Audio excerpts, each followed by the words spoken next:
tying a topwater slider today. This is called the Armadillo. You saw my video last week on the Baby Armadillo. I had mentioned this. This is a pattern I came up with a number of years ago. This is the more or less the smallmouth or largemouth, bigger fish version, as opposed to the Baby Armadillo, which was more for panfish. I apologize. It wasn't until just now that I realized I'm tying a blue fly on a blue shirt. I should have worn a green shirt or something. I don't think it's going to disappear on the shirt, but anyway, this is the, like I said, the larger big brother of the Baby Armadillo. And in another week, I'll be doing a version called the Armadillo-zillo, which is even bigger. This is one of the originals that I tied years ago that I've kind of kept because I was fishing for smallmouth up in Canada with it and had lost 3 or 4 of them to some big pike, 22, 28-inch pike. So I started fishing it with a steel leader, and as you can see, this thing just gets chewed up. And this is really, really simple. Same setup as this, and just is very effective, and it's a fun fly. Easy to cast, easy to retrieve, just all-around fun fly. So that's the Armadillo. I'll get started tying.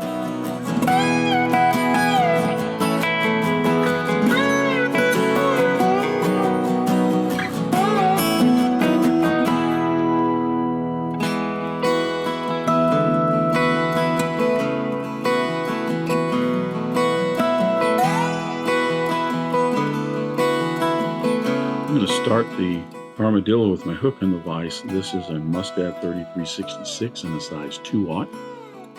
Typically, this is considered a bass hook. Some people refer to it as a stinger hook. It's a little bit shorter shank, straight eye, but has a nice wide gap on it. So this is like a Tiemco 8089, saying a size 4, maybe a size 2. This is larger than a lot of streamers that typically I will tie on when I need this style of hook, the 2/0. But as you'll see, when we put these discs in for the Armadillo, this works out just perfect. And I have no problems catching even 12 to 14-inch smallmouth on this large of a hook. First thing I'm going to do is debarb that hook. Then I'm going to attach my thread. Now for thread on this one, I'm using this is a UTC Ultra Thread in 70 Denier in a Peacock blue. Using it primarily because the blue matches up with the discs and the overall theme of the fly. A little bit small for dealing with the foam discs. You have to be careful not to pull too hard. This small thread can cut through it. If I had even a 210, that might be a little bit better, but at least a 140 Denier or a 3/0 Danville or something like that in the right color. So if you're doing a different color scheme on this, keep in mind you could go with a little bit bigger thread, or even a GSP or something if you wanted to, or gel spun. You don't have to stick with the small diameter thread. I'm sticking with it because it's the color that I have. Now the Armadillo is very similar to the Baby Armadillo, which I did last week, in that it's basically the same parts. It's Marabou tail, there's going to be a Schlappen collar, and then some ice dub and in between the discs as the discs are tied in and move forward. There's also some rubber legs in the tail, but there's rubber legs that are tied in 2 other spots as well, just to give this a little bit more life. Remember, this is more of a topwater or smallmouth, largemouth bass pattern. Possibly, I've even caught some pike on this. So you just want a little bit more movement and action in it, that's all. So for this particular one in the blue scheme, I'm going to use some black Marabou for the tail. I'm going to tie this in. I want this to be generally at least a hook length long. It's a pretty long tail. I'm going to wrap this down. It's going to actually go down a little bit over the bend, just slightly. I'm pretty much right over the barb. If you watched the video for the Armadillo, you know that the area between the point and the barb, this little area right here, was reserved for that collar of Schlappen and some rubber legs. And that's pretty much the same here, except for that collar is going to extend a little bit beyond the point and how we tie this in, because there's another set of rubber legs that are going to go in. So I'm going to tie in right now some rubber legs. So I want my thread to be a little bit further forward. The rubber legs on this are both some black and white rubber legs. Now, if you have some, single barred black and white rubber legs, you could just use those if you want. You could also change this up to some silly legs or something like that. It's up to you. So if you wanted something more with the blue scheme, I'm sticking with this just because I like the contrast in it, and it certainly seems to have worked very well over the years. I'm going to wrap those on my side so that those legs are just a little bit longer than the tail, and then I'm going to bring these over to the other side however you want to, or you can tie these in two separate groups on each side. It's up to you. I'm going to wrap this in back down to the base of the tail. I go back forth a little bit just to add in some extra wraps here. That's going to just reinforce it, give me a nice smooth base to collar that hackle on. And at any time you can put some head cement along this just to strengthen this a little bit if you want. And the legs don't have to necessarily be, right on the sides right here. As you can see, these are actually kind of up a little bit, but they are going to stick out and they're going to be very, very active, and that's what you're looking for.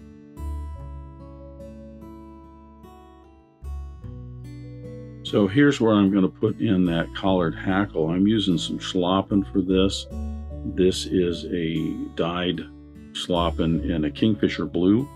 Again, it goes with the blue discs pretty well. You could use a lighter color if you want, but that's just the one I'm going with. I'm going to go ahead and isolate the tip on this, and I'm using almost all of this hackle. I want a nice kind of bushy collar back here, very full to blend in with that tail real well. Feel free to wrap down just in front of all that rubber legs and everything. This is right about where we're going to tie that hackle in.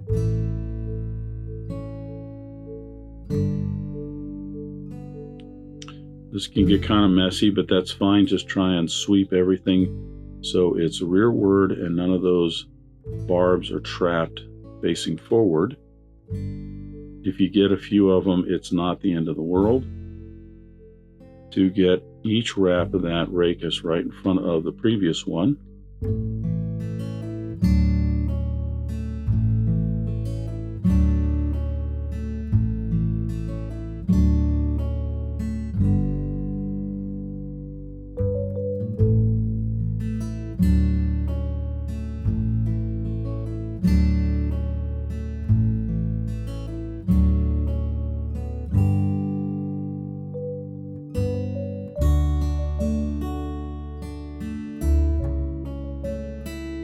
If you get some of these trapped in there, it's really not going to make a big deal because you're going to have enough out here that are going to add lots of action, lots of motion and life to this.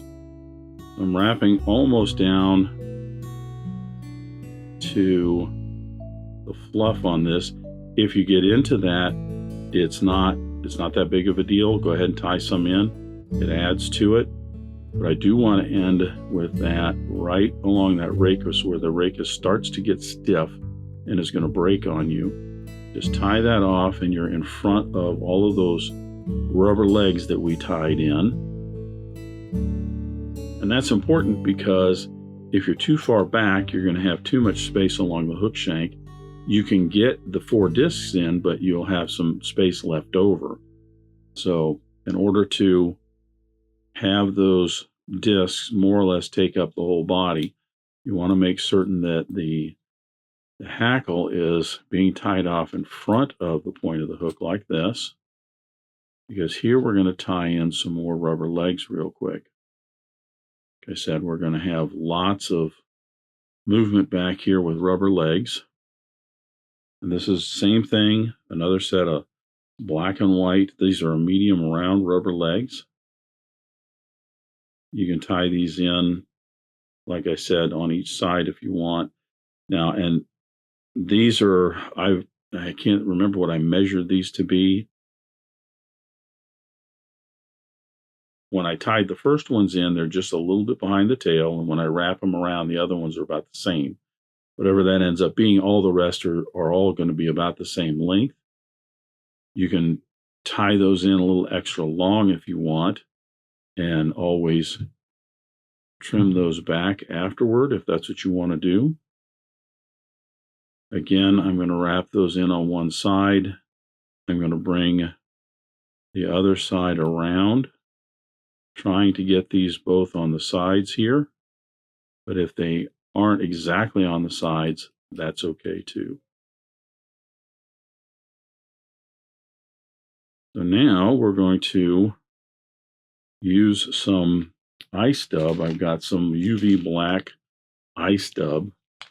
This is more of a space filler. You could use whatever dubbing you have. You could possibly even tie in some chenille if you want to use that. A few wraps of chenille in between. But this is kind of a space filler between those discs.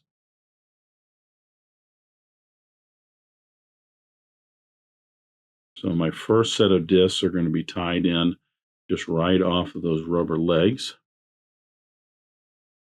These are cut out as a 5/8 inch disc. I'm going to put that on there, extending past. The edge is going to extend past the thread, because I'm going to bring that thread around and slowly apply more pressure. I don't want that thread to slide off the end of the disc. I want it to compress that foam and hold it right down to the hook shank and kind of wrapped around like that. Now I'm going to put in a little bit more dubbing. Excuse me.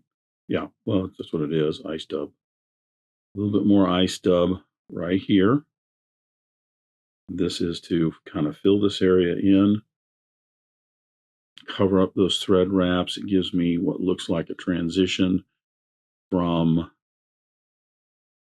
the other previous disc. Tie in the next disc. Same procedure. Kind of hold that down and wrap it around. Get that thread around it.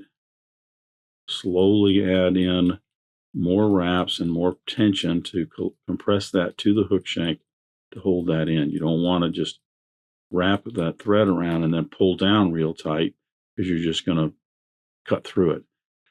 Now, on the Baby Armadillo, after the fly was done, I did this step. I put a drop of super glue along each of the discs to kind of hold them together a little bit. I prefer on this fly to do this as I go, because it's going to squeeze out on you, and it's just a lot more with all those discs and everything to manage right at the end, at least what I found. You may prefer to do it at the end. That's up to you.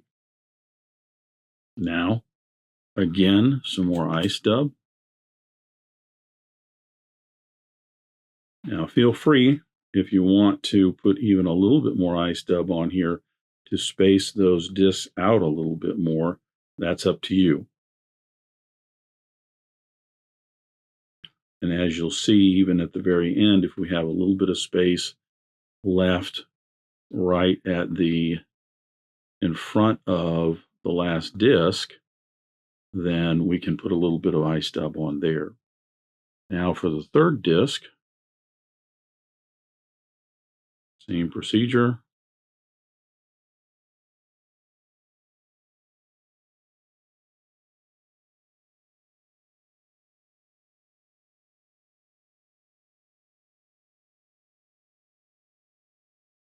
Now it's up to you. You can do this next step either right after the third disc or even after the second disc. But I'm going to tie in a last pair of rubber legs here. This is again just a couple black and a couple white. Like I said, this thing in the water just has tons of movement with the Marabou and the Schlappen and these legs. I'm going to more or less divide those right in the middle. tie those in.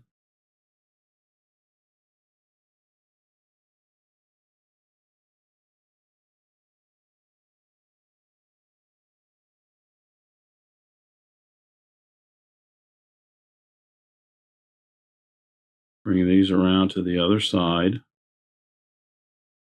It'll be kind of messy looking, but that's all right. Put that ice dubs for. I'm going to fill that in. And if I do, I like to pull these a little bit to the side and to the bottom. You know, I kind of have them, as you can see here, I kind of have them pulled over to the sides and towards the bottom, just so they're going to stick out real well on the sides and not up off the top. Again, some more ice dub.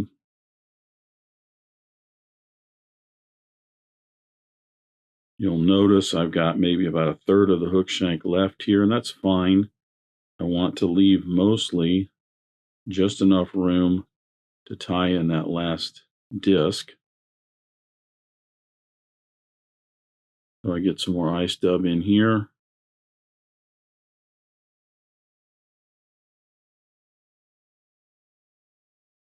Secure that ice dub in real well. It will get chewed up. These flies definitely get chewed up. Don't try to bulletproof these flies because these discs are not in all that great. I just realized I forgot to do something here. Let me set it hanging. I want to put just a drop of Zap-A-Gap or super glue right back here. It's right under there. Press that together for a second.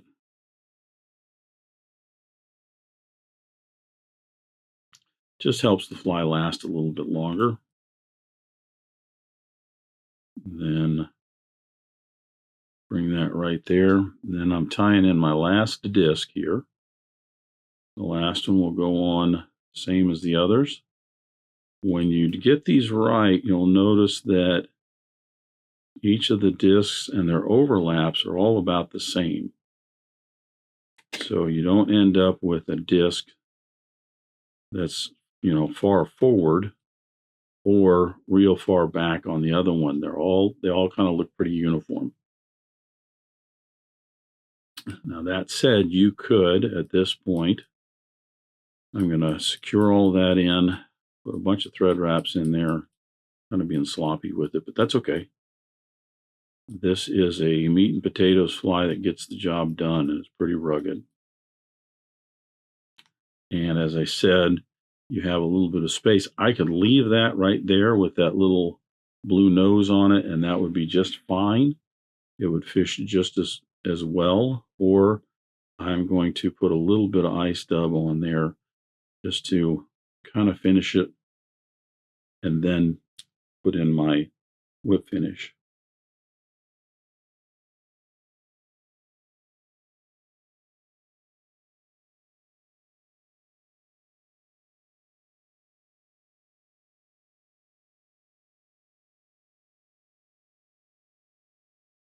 This is just to kind of get it looking a little bit more finished there. Few wraps. As I said, this ice dub will get chewed up, so this is not a fly that you're going to put a lot of time into making certain that it is all just beautiful and everything smooth and all of that. It is just something with a lot of life to it, a lot of action, a lot happening here. So some head cement on there. You could even put a little bit of Zap-A-Gap on those thread wraps, anything you want to secure those. And then probably the last step is up to you. If you want to put some eyes on, you certainly can. There's, you know, different eyes. You could just use a marker and paint some eyes on there if you want. I used some different style of eyes on these, but if you like to do that, the googly eyes are kind of a lot of fun. They do tend to get knocked off. and eventually not be there. But then again, I find that most of the different eyes on these flies will do the same thing. So I've tied some of these with the googly eyes before. I've also got a set here where I glued on some 3D eyes, bass eyes right here. And they turned out pretty well. You could paint something on there if you want. As I said, this is the original that, well, one of the originals that I originally tied years and years ago. It didn't have any eyes on it. It worked great. As you can see, I mean, look how much that foam is all torn up. Lots of big teeth have hit that. This even had a wire tippet on it for some pike and everything, because I lost 3 or 4 of them to pike up north when I was fishing this.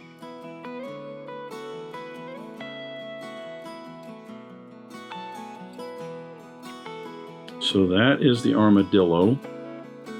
Again, you can use more or less. You can even tie in some more rubber legs along that if you want. Doesn't matter, it's up to you. Just have some fun with it. And I have next week, I will be doing a video on the Armadillozillo, which is the big brother to this. So if you're really wanting to target some pike, muskie, largemouth and smallmouth, this is kind of the fly for you. It's just big, and it's only big fish are going to be getting it. But after that, there will be a supplement on the full history of this fly, as well as how I go about making these discs. So that's the armadillo. Thanks for watching today. Thank you for joining me at the Vice today. I hope you learned a new pattern, at least a tip or trick here and there. If you'd like to help Dress Irons, you can like, comment, share, subscribe, all those wonderful things for the video.